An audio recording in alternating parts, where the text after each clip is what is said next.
Miranda is a free to back again for how to play and playthrough. Actually, we'll do a solo playthrough of The Walking Dead Surrounded. It actually plays 1 to 4 players cooperatively, so it's the same thing as playing it solo.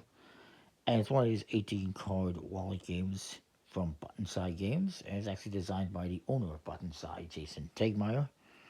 And something new. And I also have an expansion Surrounded Under Siege. Walking Dead Surrounded Under Siege. So what's Walking Dead is a huge franchise, multiple TV series currently, and video games and all sorts of stuff. If you're not familiar with it, it's a series. It's also a comic book, is where it started off, about surviving a post-apocalyptic in a post-apocalyptic world. I can't speak. Uh, where you're dealing with walkers, which are basically zombies, but in their universe, zombies don't actually exist. They have no concept of that. There's no movies or books about zombies or The Walking Dead. Um, so yeah, you don't hear people going zombies because they don't exist. It's walkers, it's lurkers, biters, lame brains, deadheads, past, muertos, uh, growlers, I think.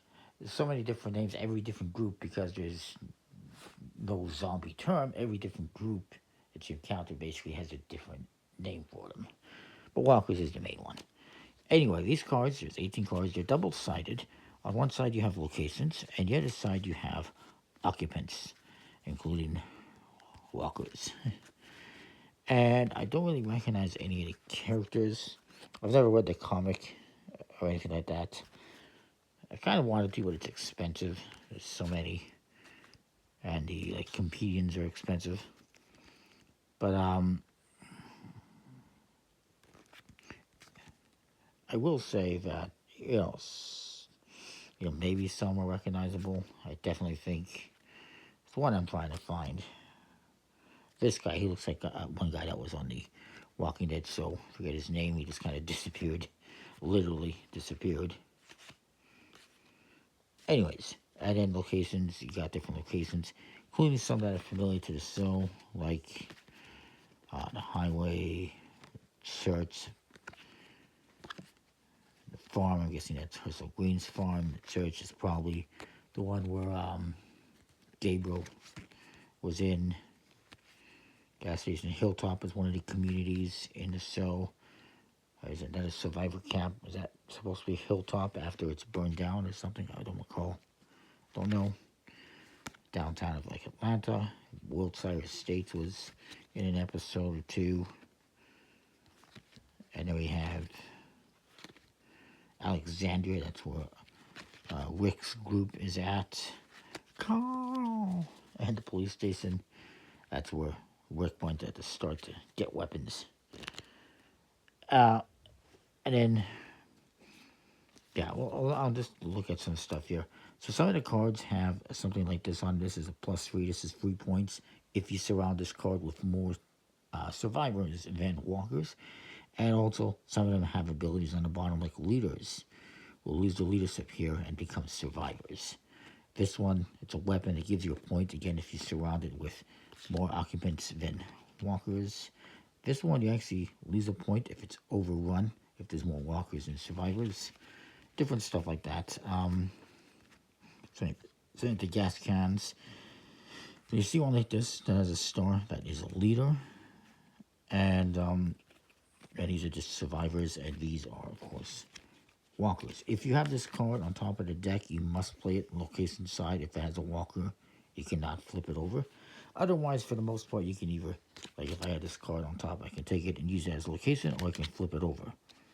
Once you flip it over, you have to flip it over. You can't flip it back. You can't look at it and go, oh, no, this is no good. There's knives and stuff like that as well, medicine. And there is an additional thing here, a scenario book, in which you use those cards that have the medicine or the fuel. And you have scenarios where you have to get fuel, or you have to get medicine, or weapons, or different types of things. I won't get into the scenarios. There's 18 different scenarios. Hey, one per card. But we'll stick with the base game. So you would shuffle them up. And I should mention, is there anything else to mention? Some of them have, if you look at this side, again, you get leaders, survivors, walkers. Some of them have abilities. This one, if you play it, you can use this ability. It has to be when you, whoops. To use the ability, you have to put it adjacent to an existing card. So I have to put that next to this to use that ability, or put this one next to that.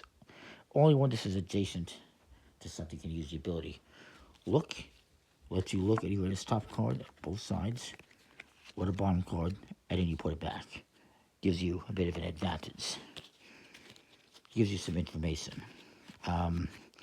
Burn lets you take a card, like say we had this one there, it's really bad, there's lots of infected. You could burn it and get rid of it. And then move lets you take a card that's maybe not in a great spot and move it elsewhere. With the caveat being that you can't leave, like if I had, say, this here, and this here, and this here, and, well, that one has a move on it. Say I had this here, and I played this here. I cannot move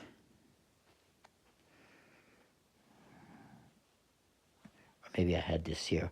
I cannot move this one and leave an empty space in this, what is called a map. I would be able to, move this location, I guess. Or actually, I think you have to move an occupant, so you couldn't move that one anyway. But that's just an example. You have to not leave a gap in the map, basically. So mix these up. At the start of the game, you're going to take the top card. I actually have Hilltop, which is great. Maggie's Camp. And it has a leader. That might be Jesus, I'm guessing, who was a leader. And it says, any human on the top edge of this location becomes a walker. So if you put a human here, they will become a walker. There's another rule, and that is if you have more than one leader at a location, they will fight each other and kill each other. So you kind of want to avoid that. Anyways, I'm going to put this location here. You always have to start by placing a location, and then you must spawn a walker when you place the location. So I flip the next card, and I have to put this one either on this side or this one. The walker has to be adjacent. I'll put it on that side. Why not? Because if I put a human there, they're going to become a walker, so I want to avoid that. They're already walkers. So.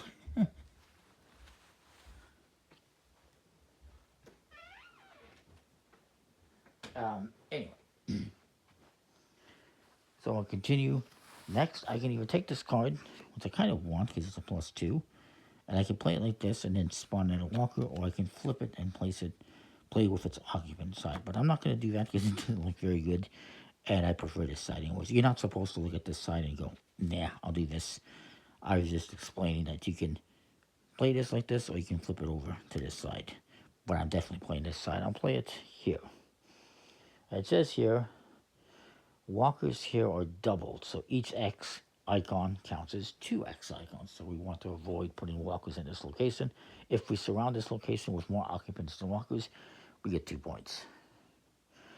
I just like to also mention, leaders, they're going to give you a point, but they'll also give you 1 extra point for every survivor that's at that location. So if I get some survivors here, they're going to give me more points. Now we put this here, we put a location, we did some exploration, as it's called. It's you're either exploring by placing the location down adjacent to an occupant on the map, and then you spawn a walker. So we have to spawn a walker. I'll get to that. Or you can occupy, flipping a card onto its occupant side and placing that. In this case, though, I have to spawn a walker, so I will. And since you're supposed to put the walker adjacent to the card, but since this one I cannot, I can just place it however else I want. I'm not going to put the leader there. Put the leader on this side. Now, since I played this here adjacent to that, I could use that move ability. I'm not going to, though. So again, I can take a card for its location. Since there's a place adjacent to a walker, do not spawn more walkers. That's a pretty good one. I'm going to put it here. And then we'll spawn a walker. And, okay, we have to place this one here. So you always have to put a walker, if possible, next to the location you just explored. Now, this one that has a walker on it, you cannot flip it. So I have to place it like this, and I will place it here. And then we have to spawn a walker. So, oh, we can't put a walker here, so I'll just put that there. Again, I could do the move action, but I won't. And then, what am I going to do next? Country road here. I'm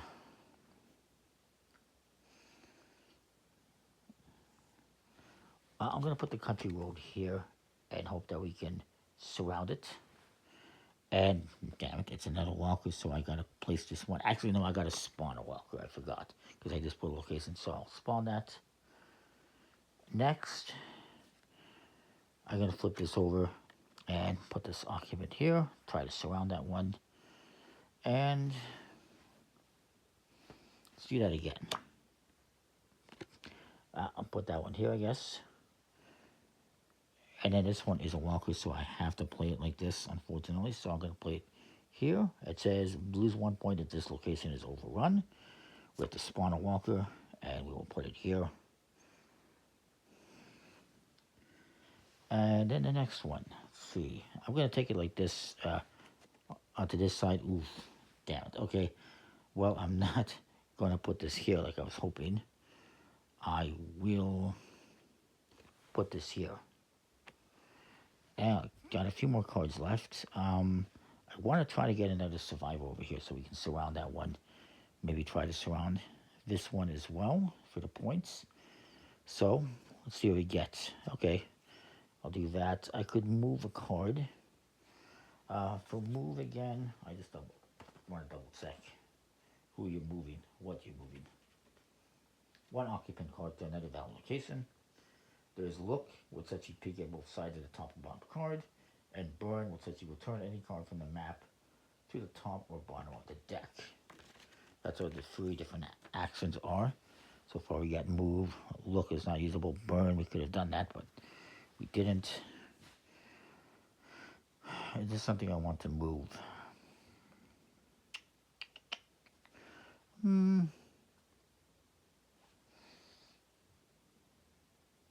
Kind of want to move 1. I'm going to move this one, actually. See, I'm going to use this move action to move this. Or was it this one? One of them. And I'm going to move it over here. Or is it? I got to double check again. Sorry. I should be to another valid space at a location is currently adjacent. No, I can't move that. That was here. I can't move that one, unfortunately. Because it would have to be adjacent and it's all surrounded. So unfortunately that one's stuck there. Do I want to move something else?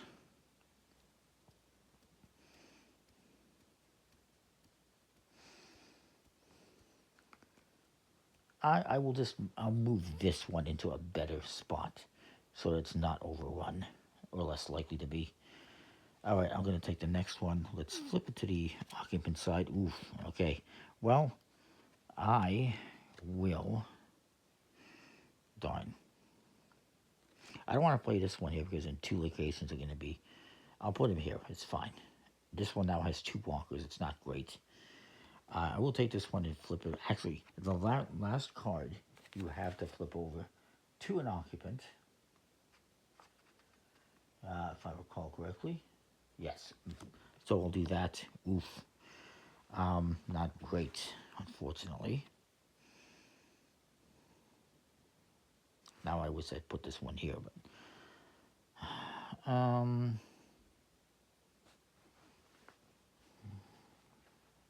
I'm going to put it here. Screw it.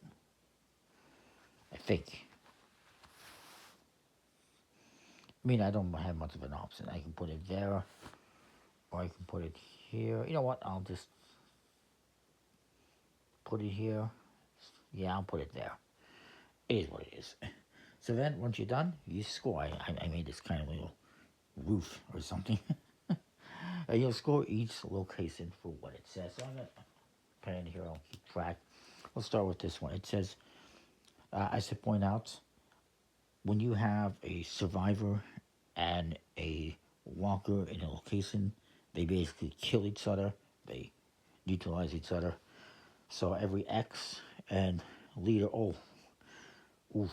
I got 2 leaders here in this location. They're going to kill each other off. So this place is going to be overrun. And we don't get this symbol. And we lose 1 point. Plus the other one. So minus 1, 2, 3. So 3, 4. Negative 4 points for that location. I did not think of that. I did not see that. That's unfortunate. I did not see there was 2 leaders here. Otherwise, I would have put that elsewhere. Maybe I should correct that mistake. That was, I don't even remember which one it was that I just played there. But it is what it is. Moving on to the abandoned town. If placed adjacent to a walker, do not spawn more walkers.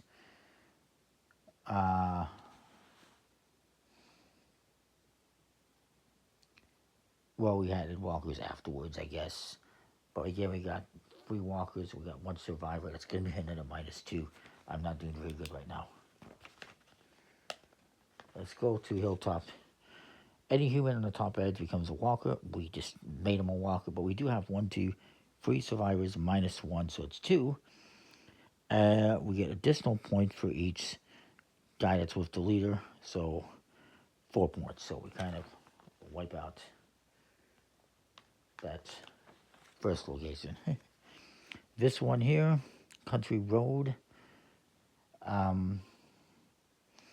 We got 1, 2, 3 humans and a walker. So 2 plus 1 for the leader. So it's 3, 4 for the pills. So another 4 points. That's not too bad. The farm. We have a walker here already. But we have 1, 2, 3, 4 humans and a leader. -1. So that's 3, 4, 5, 6, 7 points. That's pretty good. And then lastly, downtown. Walkers here are doubled. Each X counts as 2. So this is 2. -2. So we get 1, I guess 3 because the leader. So there's that. So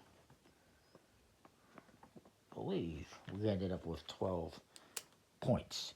I think I made a mistake. I think I had too many occupants and not enough locations. I was trying to surround locations and I screwed up. And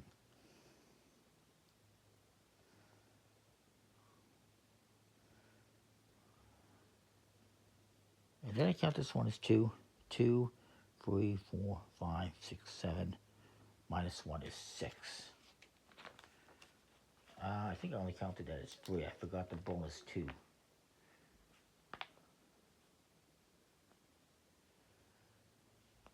So we ended up with 21.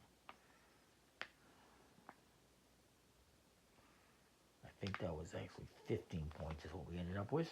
That's not bad.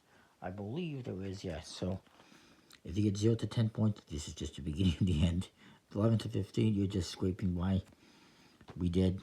I mean, I had too many occupants and not enough locations, I think. 16 to 20, you might just use after all. 21 more, you're a born leader. Congratulations. I guess, Rick, I am not. But anyways, that is the game. It's pretty cool. I do like it. It's out there. It's available. You can find it on Button Size website. And now, like Morgan, I must clear this mess up. So how does that? We'll see you next time. Thanks for watching. Sorry if it's a bit long.